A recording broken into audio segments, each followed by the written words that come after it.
आज हम पढ़ने वाले हैं एक पोएम जिसका नाम है कीपिंग क्वाइट। कीपिंग क्वाइट को लिखा है पैब्लो नेरूदा ने। ये बहुत ही इंटरेस्टिंग पोएम है और अगर आप इसकी समरी आज सीख लेते हैं तो आपको खुद से पढ़ना नहीं पड़ेगा और आपको पूरी पोएम समझ आ जाएगी। तो लास्ट तक वीडियो जरूर देखिएगा। गाइस, लेक्चर में आगे बढ़ने से पहले अगर आपने अभी तक हमारे चैनल बिंग कॉमर्स को सब्सक्राइब नहीं किया है तो कर लीजिए और बेल आइकन को प्रेस कर दीजिए कि आपको हमारे चैनल की सारी नई नोटिफिकेशन मिलती रहे।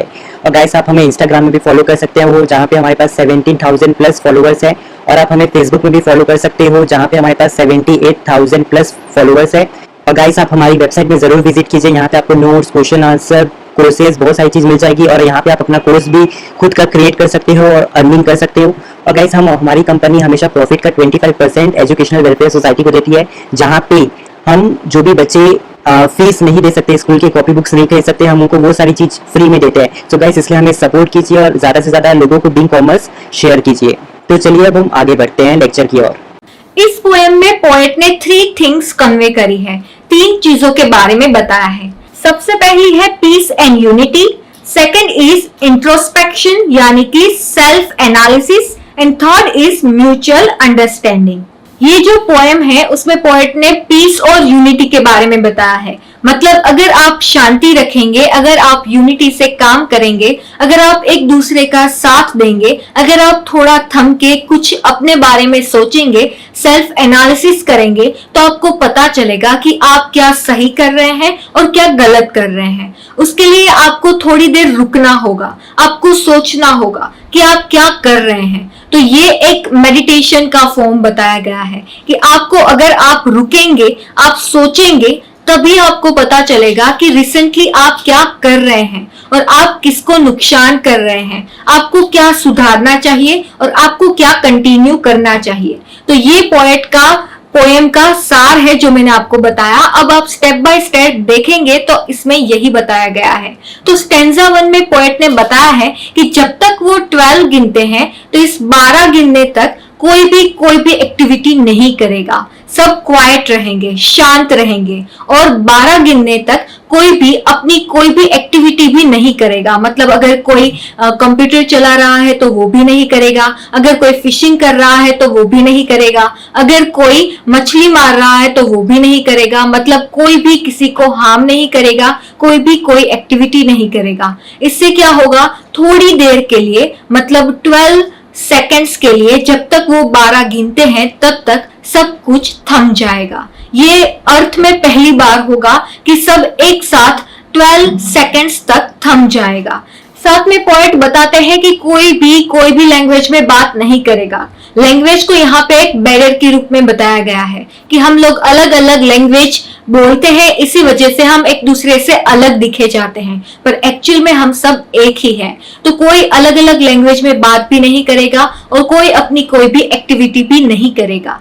पोएट कहते हैं कि 12 तक काउंट करने तक अगर सब कुछ थम जाएगा तो इससे क्या फायदा होगा। इससे ये होगा कि 12 तक जब तक काउंट होंगे तब तक सब अपने आप को एनालाइज कर पाएंगे, सब अपने आप को सेल्फ इंट्रोडक्शन कर पाएंगे। इससे क्या होगा कि जो लोग फिशिंग कर रहे हैं वो 12 सेकंड तक फिशिंग नहीं करेंगे, तो 12 सेकंड तक वो जो फिश है वो जिंदा रह पाएगी। इससे क्या फायदा होगा कि वो नेचर में थोड़ी और देर रह जाएगी, और उन लोगों को जिन लोगों ने फिशिंग करी है वो 12 सेकंड तक इस पाप से बच जाएंगे।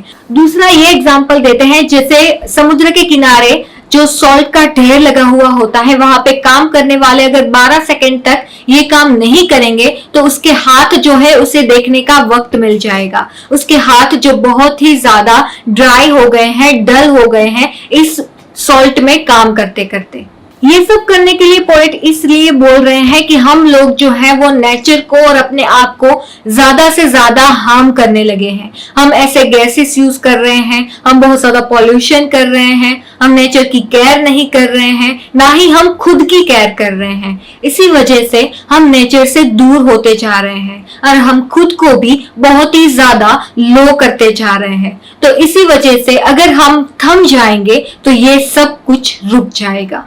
इस पोएम के जरिए पोएट हमें ये संदेशा देते हैं कि हमें न्यू बिगिनिंग करनी चाहिए, हमें किसी को हार्म नहीं पहुंचाना चाहिए, हमें अपनी सोल को क्लीन करना चाहिए और इसके लिए हमें थोड़ी देर शांत बैठना चाहिए, अपने आप को टाइम देना चाहिए, हमें एनालाइज करना चाहिए अपनी एक्शंस को, हमें सबके बारे में सोचना चाहिए, प्लानेट के बारे में, दूसरे लोगों के बारे में, एनिमल्स के बारे में, प्लांट्स के बारे में। हमें पूरी तरीके से इनएक्टिव नहीं होना है, हमें हमेशा के लिए इनएक्टिव नहीं होना है, हमें थोड़ी देर के लिए इनएक्टिव होके सोचना है कि हम क्या कर रहे हैं, हम कैसे बेटर कर सकते हैं। इससे क्या होगा, हम एक बेटर लाइफ जी पाएंगे और दूसरों को भी एक बेटर लाइफ दे पाएंगे। वैसे तो चलती का नाम ही जिंदगी है, पर अगर हम थोड़ी देर थम जाएंगे तो हम सोच पाएंगे कि हम क्या कर रहे हैं, अपनी एक्शंस को एनालाइज कर पाएंगे और इससे बहुत ज्यादा फायदे मिलेंगे हमें।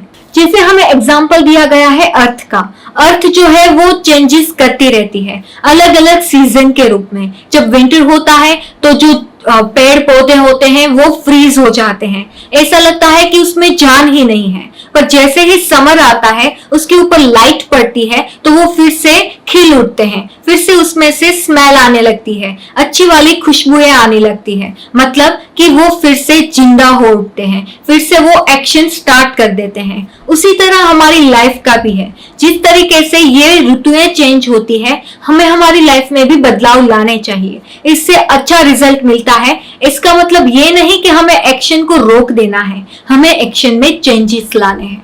पोएट फिर से वो लाइन दोहराते हैं कि वो 12 तक गिनेंगे, सबको क्वाइट रहना है, शांत रहना है और वो जा रहे हैं, मतलब ये मैसेज देकर ही विल गो। पर आपको ये याद रखना है कि आपको आपकी एक्शन में चेंजेस लाने हैं, बदलाव जरूरी है। तो कैसी लगी आज की समरी? आई होप आपको पसंद आई होगी। पसंद आई है तो लाइक जरूर कर दीजिएगा और साथ में आपको कोई भी क्वेश्चन, क्वेरी या डाउट है तो कमेंट बॉक्स में मुझे कमेंट करके जरूर पूछ लीजिएगा। और हाँ, अगर आपको क्वेश्चन आंसर चाहिए तो उसकी लिंक नीचे डिस्क्रिप्शन में और ऊपर आई बटन में दे दी गई है। उसे कैसे डाउनलोड करना है उसकी लिंक भी वहां दे दी गई है, तो आप इजिली डाउनलोड कर पाएंगे। हम मिलेंगे नेक्स्ट वीडियो में, तब तक के लिए बाय बाय।